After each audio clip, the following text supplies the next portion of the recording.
And now, the philosophy of liberty, property.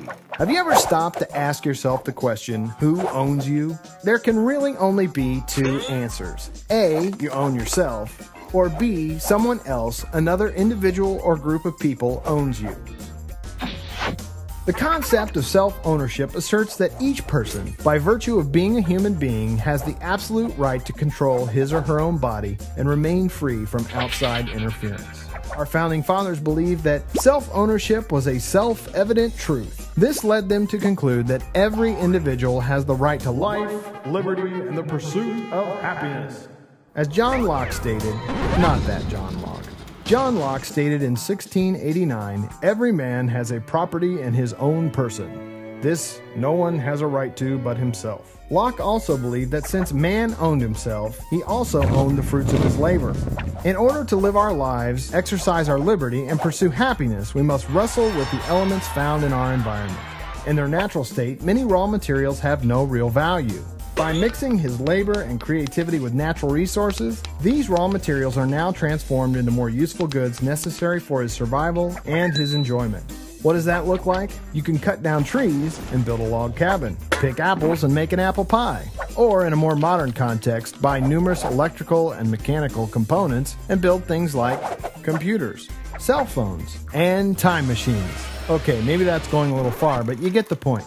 The bottom line, when it comes to physical resources, someone must control them in order to put them to productive use. The question then is, who?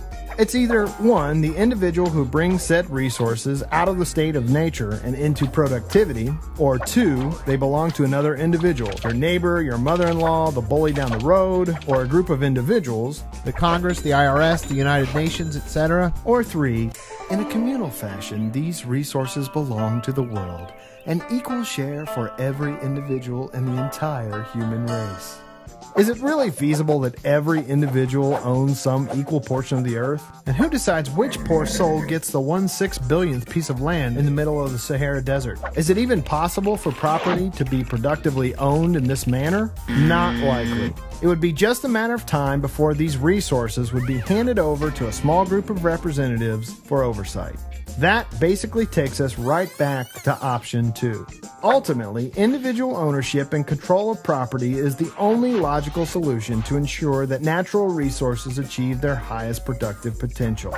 So where does that leave us? First, we own our bodies. Second, we own our property.